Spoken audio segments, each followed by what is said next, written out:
Of methane वो हम start करेंगे। Chemistry of methane.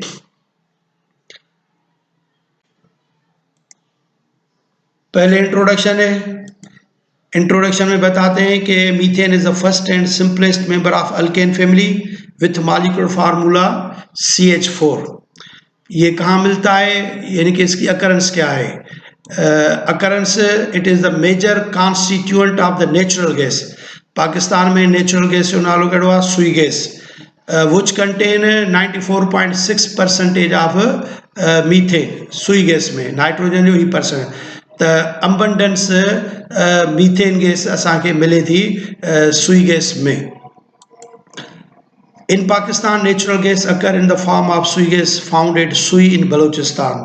Sui gas जो नालो छाजे करे पियो त इहो शहर बलोचिस्तान प्रांस जे सुई शहर में पहिरियों जेका आहे सा ॻोल्हे लधी वई, उन करे जो नालो ही कहिड़ो पइजी वियो, सुई गैस। वैसे हम इसको कहते हैं natural gas. It is also found in marshy places and stagnant ponds, hence named as marsh gas. Marshy place जिथे पानी बीठल हूंदो आहे, उन में गंद किचिरो उछलाइबो रहबो आहे, त उन मज़ा हीअ मीथेन गैस ठही पवंदी आहे। तंहिं करे इनखे मार्श गैस बि चयो वियो। स्टेगनेंट पॉन्ड्स छाखे चइबो आहे? बीठल पाणी। तव्हां ॾिठो हूंदो त जिथे पाणी बीठो हूंदो आहे पॉन्ड्स में, उते गंद किचिरो उछलाइबो रहबो आहे, त उते तव्हां बबल्स उथंदे ॾिठा हूंदा। इहे बबल्स मुख़्तलिफ़ गैसूं ठहंदियूं रहंदियूं आहिनि, जिन जा इहे बबल्स हूंदा आहिनि। त मार्शी प्लेसिस ते मार्शी प्लेस चइबो ई हिन जॻह खे जिथे, त उन करे नालो ही कहिड़ो पइजी वियो, मार्श गैस। ऐं इहो नोट कयो त हिन जो मीथेन मार्श गैस मां न आहे, इहो एक्चुअली मिथाइल अल्कोहल मां हिन जो मीथेन नालो पियल आहे। मिथ वाइन को कहते हैं मिथाइल अल्कोहल, उसी से ये नाम ड्राइव्ड है। तो मीथेन मार्श से नहीं बना है, ये अलग चीज़ है। अब स्ट्रक्चर ऑफ मीथेन हम एक्सप्लेन करेंगे। मीथेन में क्या होता है? CH4 होता है। Methane is composed of 1 carbon and 4 hydrogen atom. Structure से मतलब है कि geometrical shape of the methane. अब ज्योमेट्रिकल शेप हम कैसे मालूम करेंगे? जब हम कार्बन और हाइड्रोजन की बॉन्डिंग कराएंगे, और बॉन्डिंग में जो वेलेंस बॉन्ड थ्योरी और मॉलिक्यूलर ऑर्बिटल थ्योरी बॉन्डिंग की है, उसके मुताबिक बॉन्डिंग जो होती है वो ऑर्बिटल के ओवरलैपिंग से होती है। और ओवरलैपिंग दो किस्म की होती है, लीनियर ओवरलैपिंग और and parallel overlapping. Linear overlapping से सिग्मा बॉन्ड बनता है, और parallel overlapping of the orbital से पाई बॉन्ड बनता है। तो मीथेन में एक कार्बन है, 4 हाइड्रोजन है। तो पहले तो हमें ये देखना पड़ेगा कि मीथेन के में कार्बन के कौन से ऑर्बिटल हैं जो बॉन्डिंग में हिस्सा लेते हैं। इसकी हम लेविस स्ट्रक्चर की भी बात करते हैं, फिर उसके बाद हाइब्रिडाइज स्टेट की भी बात करते हैं। बस कुछ इसमें हम डिटेल में हम इसकी स्ट्रक्चर को समझने की कोशिश करेंगे।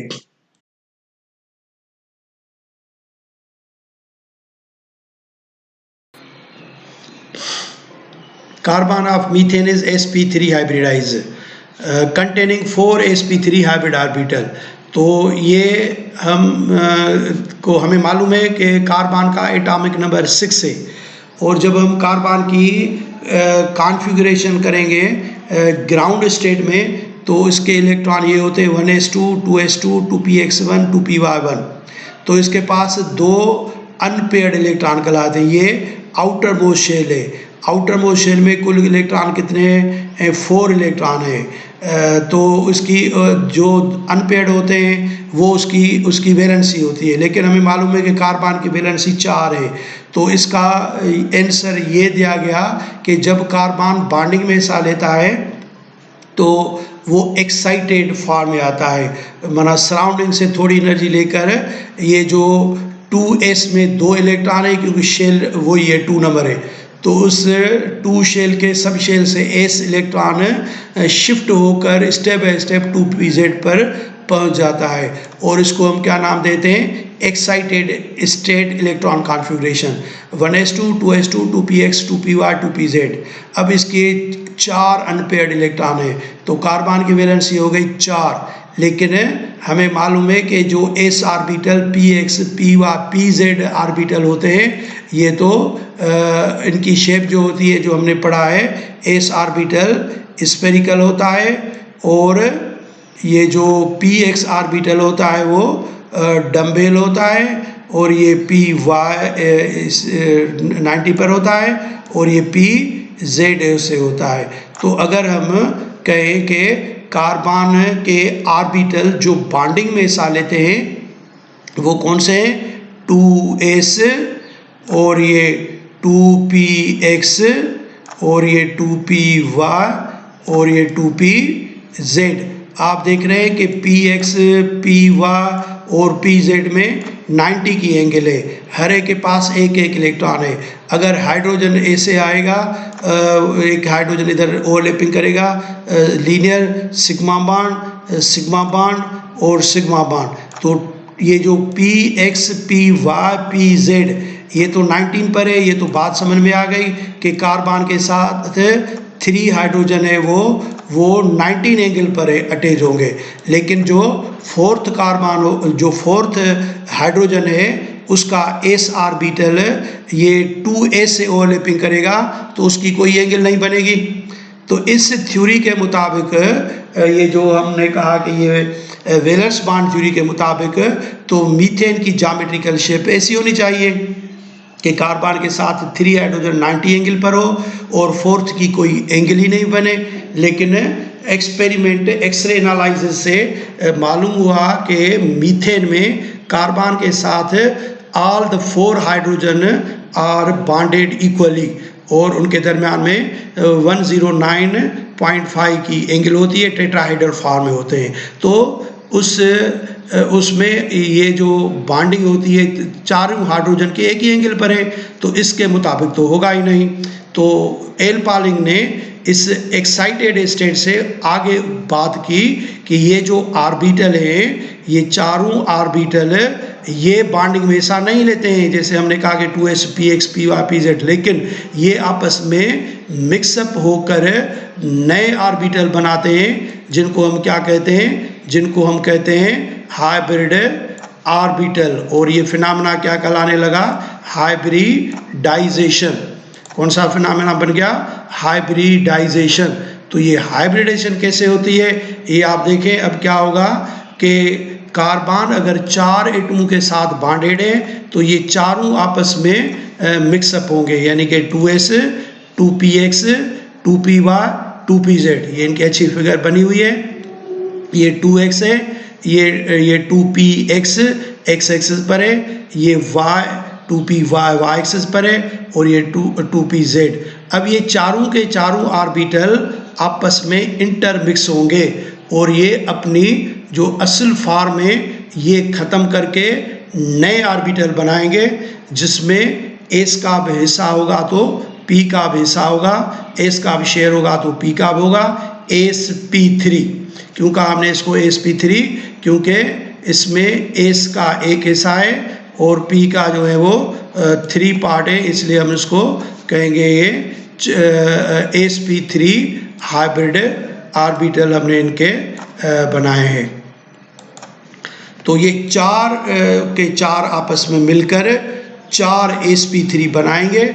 अब 4 sp3 की ओरिएंटेशन क्या होगी, ओरिएंटेशन जैसे इधर आपने देखा कि s px py pz की जो मैंने ओरिएंटेशन बनाई थी वो px py pz 19 पर थे और 2s की कोई एंगल नहीं थी, लेकिन ये चारों sp3 अब इसी तरीके से ये एक दूसरे के साथ एंगल बनाएंगे। ये दरमियान में कार्बन की न्यूक्लियस समझी जाएगी, ये ऑर्बिटल है, तो ये इनका ये लोब कहलाता है और जो छोटा लोब है ये इनवर्ड दिखाया जाता है। इनके कॉर्नर्स आप मिलाएंगे तो आपको शेप क्या मिलेगी, टेट्राहेड्रल।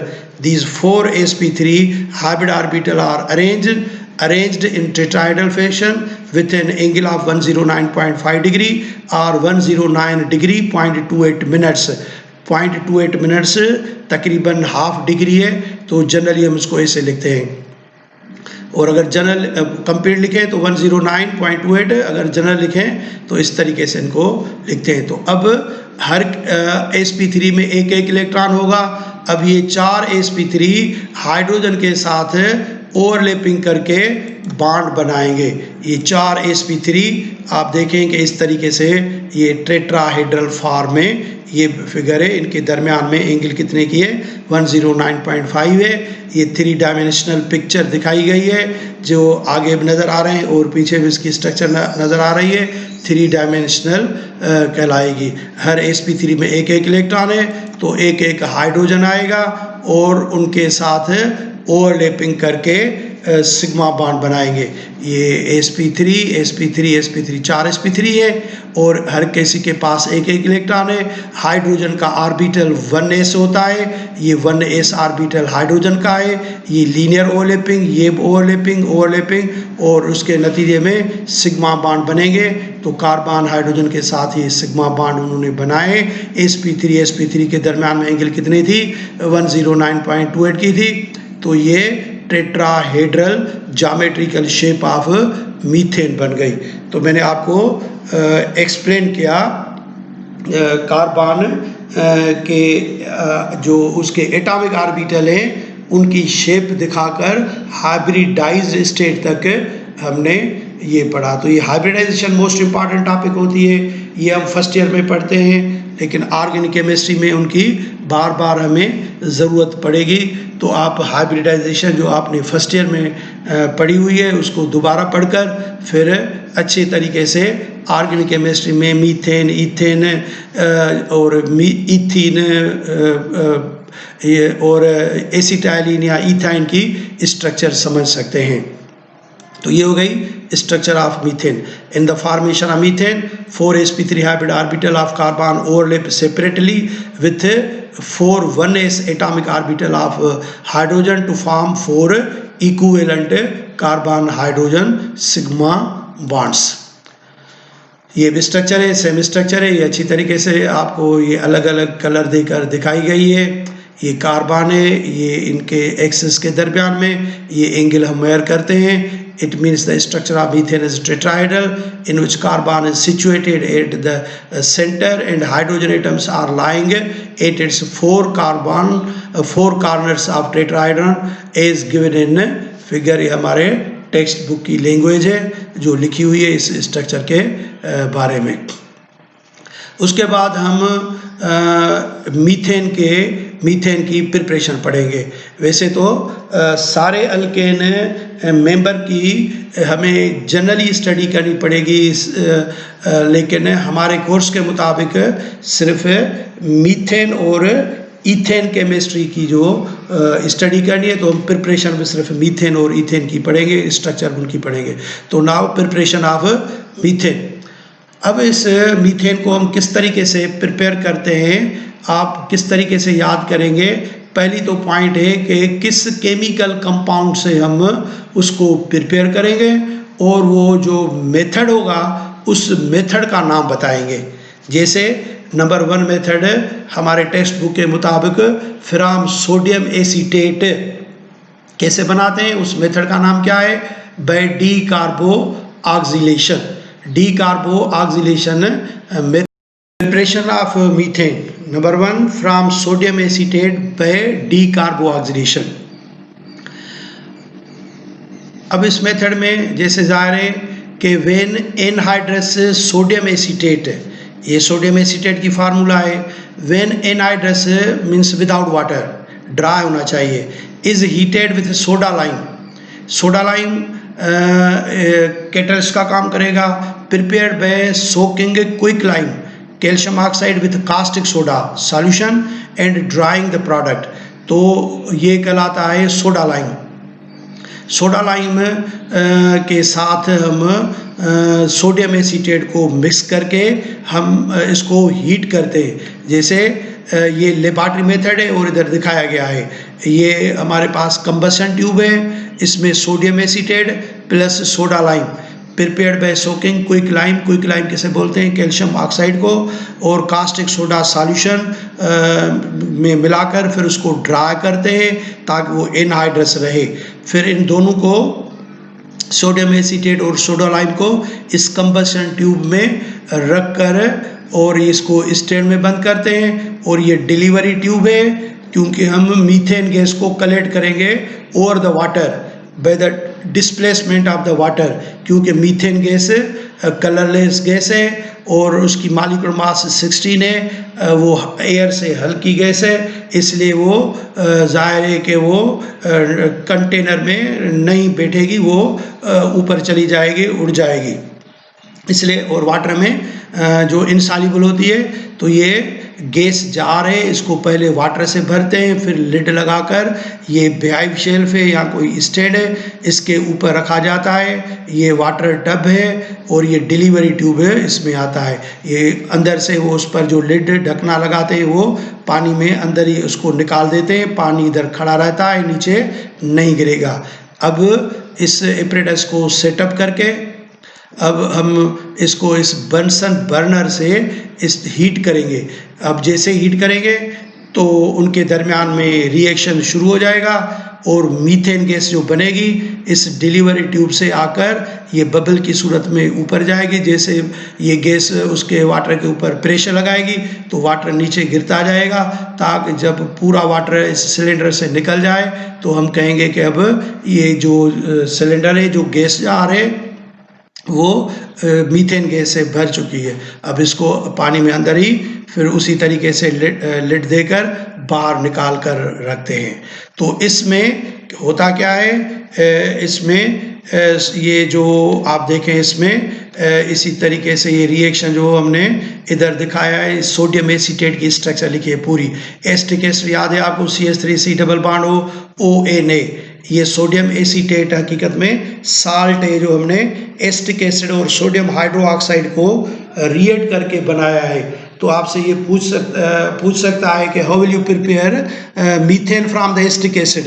तो एसिटिक एसिड को पहले आप सोडियम हाइड्रोक्साइड, ये एसिड एसिटिक एसिड और ये बेस, तो जाहिर है साल्ट बनेगा सोडियम एसीटेट। फिर उसके बाद हम इसमें मिक्स करते हैं सोडा लाइम। सोडा लाइम क्या मैंने आपको बताया, सोडियम हाइड्रोक्साइड कैल्शियम ऑक्साइड है। अब इसको याद करने का क्या तरीका है कि ये जो हिस्सा है ये इसको अंडरलाइन करें और ये सोडियम कार्बोनेट की फॉर्म में निकल जाएगा। ये C डबल बॉन्ड O, ये कार्बन डाइऑक्साइड है। सोडियम हाइड्रोक्साइड है, कार्बन डाइऑक्साइड को एब्जॉर्ब कर लेता है, तो ये कार्बन डाइऑक्साइड है सोडियम हाइड्रोक्साइड में जो है वो इसमें एब्जॉर्ब हो जाएगी और ये बन जाएगा सोडियम कार्बोनेट। और क्योंकि यहाँ से कार्बोऑक्साइल ग्रुप रिमूव हुआ है, इसलिए हम इस मेथड को कहते हैं डी कार्बोऑक्सिलेशन। डी माना रिमूव करना, तो डी कार्बोऑक्सिलेशन का CH3 और ये H मिलकर बन गया मीथेन, और ये सोडियम कार्बोनेट साल्ट फॉर्म में होगा, ये गैस फॉर्म में होता है। ये डेल्टा जो हमने दिखाई ये हीट की है, और ये कैल्शियम ऑक्साइड सोडियम हाइड्रोक्साइड से मिलकर सोडा लाइम बना। सोडा लाइम के लिए याद रखें कि it is prepared by soaking quick lime calcium oxide with caustic soda. Sodium hydroxide को हम कास्टिक सोडा कहते हैं। फिर उनको मिलाकर फिर हम उनको ड्राई करके फिर यूज़ करते हैं। तो सोडियम एसीटेट साल्ट फॉर्म में है और ये साल्ट फॉर्म में है, मीथेन गैस बनेगी। सोडियम कार्बोनेट साल्ट फॉर्म ये इधर ही रहेगा, मीथेन गैस इधर आ जाएगी।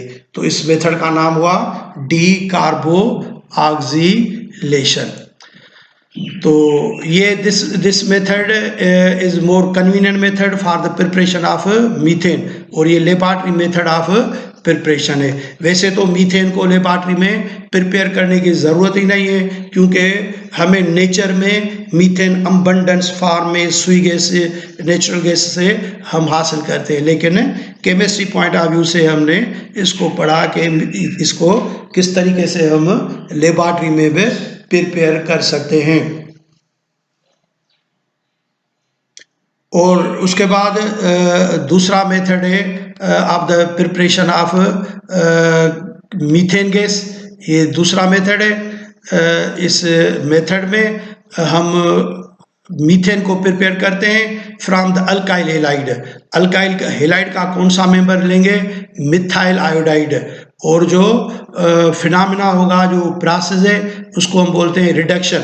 तो from methyl iodide by the reduction.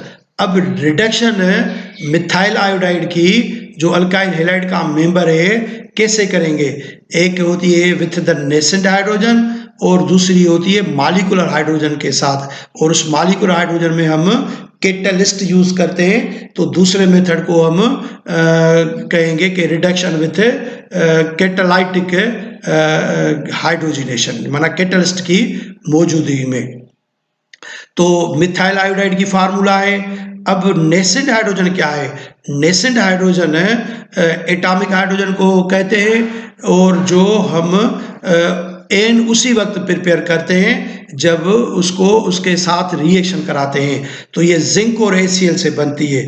जब जिंक को HCl में मिक्स करेंगे तो aqueous सॉल्यूशन ऑफ HCl, तो जिंक क्लोराइड और हाइड्रोजन, और ये हाइड्रोजन जब बनती है तो ये एटॉमिक फॉर्म में होती है। एटॉमिक फॉर्म में दिखाने का ये तरीका है।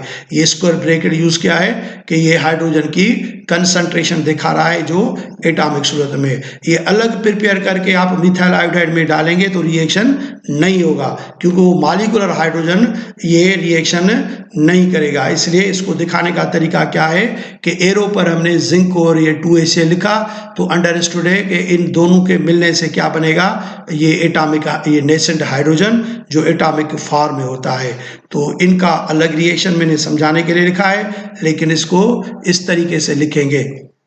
तो अब होगा क्या? ये एटॉमिक हाइड्रोजन, वैसे अगर मिथाइल आयोडाइड न होती तो ये दोनों हाइड्रोजन मिलकर आपस में H2 मॉलिक्यूल बना लेंगे, लेकिन उसी टेस्ट ट्यूब में मिथाइल आयोडाइड पड़ा है तो हाइड्रोजन आपस में मिलने के बजाय वो आयोडीन से मिलता है, क्योंकि वो स्ट्रांग बॉन्ड बनेगा तो ये बन जाएगा HI, और मिथाइल में से आयोडीन के निकल जाने की वजह से एक हाइड्रोजन आकर इधर ऐड हो जाएगा, तो ये बन जाएगा मीथेन। तो इस अमल को हमने कहा कि ये रिडक्शन है, just like addition of hydrogen हुई है तो रिडक्शन हुई है, और ये नेसेंट हाइड्रोजन के साथ हमने रिडक्शन कराया है। तो when methyl iodide is treated with nascent hydrogen, it produces methane. Nascent hydrogen is obtained by the action of zinc and HCl as a chemical reducing agent के तौर पर यूज हो रहा है। तो ये तरीका हम इस तरीके से भी कुछ बुक्स लिखते हैं कि methyl iodide zinc plus aqueous acid, उसका जो HI, HCl, HBr ये हेलोजन एसिड्स होते हैं, तो ये हम उनमें मिला सकते हैं in the presence of an aqueous acid. aqueous acids का मतलब है कि जो वाटर के साथ, तो ये HI एसिड ही है जिसमें ये HI मिल रहा है। तो ये मिथाइल आयोडाइड से ये जो ये जिंक, इसमें से नेसेंट हाइड्रोजन आएगी तो क्या बन जाएगा? मीथेन, और जिंक दो आयोडीन से मिलकर क्या बना लेगा? Zinc iodide. एक ही तरीका है, लेकिन कुछ बुक्स में इस तरीके से भी लिखते हैं। बहरहाल ये रिडक्शन दूसरी बाय कैटालाइटिक रिडक्शन। तो कैटालाइटिक रिडक्शन से मतलब है कि हाइड्रोजन मॉलिक्यूल को मिथाइल आयोडाइड से रिएक्ट कराना है, लेकिन ये हाइड्रोजन का बॉन्ड ब्रेक डाउन नहीं होगा, इसलिए हम पैलेडियम यूज करेंगे तो ये बॉन्ड आसानी से टूट जाएगा। तो ये हाइड्रोजन का बॉन्ड टूट जाएगा, दो एटम बन जाएंगे। अब ये एटॉमिक फॉर्म में हो गए और मोस्ट रिएक्टिव हो गए, तो एक हाइड्रोजन आयोडीन से मिलकर क्या बना लेगा? हाइड्रोजन आयोडाइड, और दूसरा हाइड्रोजन उस आयोडीन की जगह पर कार्बन के साथ मिलकर मीथेन बनाएगा। ये टेम्परेचर तकरीबन 200 से 300 डिग्री के मौजूदगी में पैलेडियम की वजह से ये बॉन्ड ब्रेक डाउन हो जाएगा। तो ये कैटालाइटिक रिडक्शन कहलाती है, माना reaction with hydrogen but in the presence of catalyst. Platinum ले सकते हैं, पैलेडियम ले सकते हैं, निकेल ले सकते हैं। तो ये हम रिडक्शन हो गई complete from the methyl iodide. और उसके बाद थर्ड मेथड है प्रिपरेशन का फ्रॉम मिथाइल मैग्नीशियम आयोडाइड। ये methyl magnesium iodide Grignard reagent कहलाता है। ये हम 8वें चैप्टर में चलकर पढ़ेंगे। तो मीथेन प्रिपेयर करनी है तो हम गिरनार्ड रिएजेंट का कौन सा मेंबर उठाएंगे, मिथाइल मैग्नीशियम आयोडाइड। अब इसकी करेंगे हाइड्रोलाइसिस, हाइड्रोलाइसिस करेंगे with water HOH in the presence of ether solvent. तो क्या होता है, ये CH3 जो नेगेटिव चार्ज है इसके ऊपर, तो ये न्यूक्लियोफाइल इधर से आकर हाइड्रोजन लेगा, CH3 और H के दरमियान में बॉन्ड बनेगा, कार्बन और मैग्नीशियम का बॉन्ड टूट जाएगा, CH3H मिलकर क्या बनाएगा, मीथेन, और मैग्नीशियम के साथ आयोडीन है और ये OH आकर इधर अटैच हो जाएगा। ये कहलाता है हाइड्रोक्साइल मैग्नीशियम आयोडाइड और ये मीथेन गैस बन गया। अगर हम मिथाइल मैग्नीशियम ब्रोमाइड गिरनार्ड रिएजेंट का मेंबर लें और उसको वाटर के साथ हाइड्रोलाइसिस करें वही ड्राई ईथर की मौजूदगी में, तो फिर वही product methane hydroxyl magnesium bromide, ये इसको ऐसे पढ़ते हैं हाइड्रोक्साइल मैग्नीशियम ब्रोमाइड, और मीथेन गैस ये अलग हो जाएगी आसानी से। तो methyl magnesium iodide Grignard reagent and hydrolysis with water produces methane.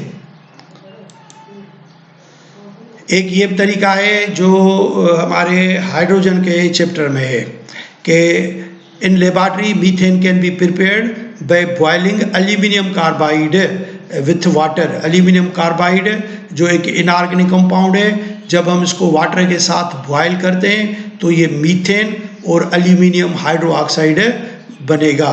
तो हम ये मेथड है लेबोरेटरी में मीथेन को प्रिपेयर करने का। तो ये थे कुछ methods of preparation of methane के। अब हम मीथेन की फिजिकल प्रॉपर्टीज़ पढ़ेंगे। तो फिजिकल प्रॉपर्टीज़ में हम बता रहे हैं कि methane is colourless, odourless and non poisonous gas.